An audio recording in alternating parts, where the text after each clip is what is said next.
क्या आपको पता है वो छोटी सी गोली जो आप सिर दर्द या बॉडी पेन में लेते हैं, जैसे डोलो, कॉम्बिफ्लेम, ब्रूफेन या क्रोसिन, वो सिर्फ दर्द कम करती है, लेकिन कभी कभी आपके अंदर के ऑर्गन्स को धीरे धीरे नुकसान भी पहुंचा सकती है। नमस्कार दोस्तों, हम सभी दर्द से जल्दी छुटकारा चाहते हैं, इसलिए पेन किलर हमेशा घर में रेडी रहती है। लेकिन क्या आपने कभी सोचा है कि ये दवा बॉडी के अंदर कैसे काम करती है, और अगर इसे बार बार लिया जाए तो क्या हो सकता है? जब शरीर में चोट या सूजन होती है तो सेल्स कुछ केमिकल्स छोड़ते हैं जिन्हें हम प्रोस्टाग्लैंडिन कहते हैं। ये केमिकल्स नर्व एंडिंग तक सिग्नल्स भेजते हैं, यानी दर्द हो रहा है, ध्यान दो। पेन किलर इन प्रोस्टाग्लैंडिन्स को रोक देती है, मतलब दर्द कम लगता है, लेकिन असली समस्या बॉडी में रहती है। फॉर एग्जाम्पल, अगर हमारे पैर में कांटा चुभा और आप पेन किलर ले लेते हैं तो दर्द तो छुप जाएगा, लेकिन कांटा वही रहेगा। इसी तरह अगर आप बार बार पेन किलर्स लेंगे तो बॉडी का नेचुरल सिग्नल बंद हो जाएगा और प्रॉब्लम और बढ़ सकती है, क्योंकि उसकी असली समस्या अभी भी है। पेन किलर सिर्फ दर्द को छुपाने का काम करती है। अब थोड़ा गहराई में समझते हैं। लीवर दवा को तोड़ता है और सेफ बनाकर ब्लड में भेजता है। बार बार पिल्स लेने से लीवर ओवरवर्क करता है और धीरे धीरे कमजोर हो सकता है। किडनीज एक्स्ट्रा केमिकल्स को बाहर निकालती हैं।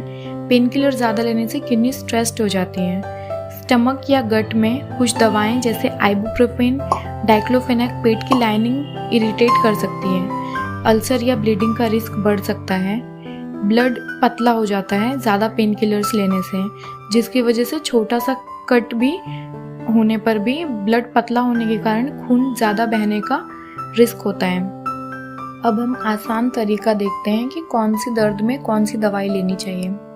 सिर दर्द में पैरासीटामोल, आइबुप्रोफेन या फिर एस्पिरिन लेनी चाहिए। बॉडी पेन में आइबुप्रोफेन, नेप्रोक्सेन, डाइक्लोफेनेक की टैबलेट्स लेनी चाहिए। पीठ का जो दर्द होता है उसमें आइबुप्रोफेन, डाइक्लोफेनेक और एसिक्लोफेनेक लेना चाहिए। जोड़ों के दर्द में डाइक्लोफेनेक, एसिक्लोफेनेक और नेप्रोक्सेन। दांत के दर्द में पैरासीटामोल, आइबुप्रोफेन या कीटोरोलेक। और बुखार और अगर बदन दर्द हो रहा है तो पैरासीटामोल और आइबुप्रोफेन का कॉम्बिनेशन रहता है, वो लेना चाहिए। माइग्रेन में आइबुप्रोफेन और नेप्रोक्सेन लेना चाहिए। लेकिन इन दवाइयों को लेते समय एक बात का ध्यान रखना है कि ये सिर्फ एजुकेशन पर्पस से मैंने बताया है।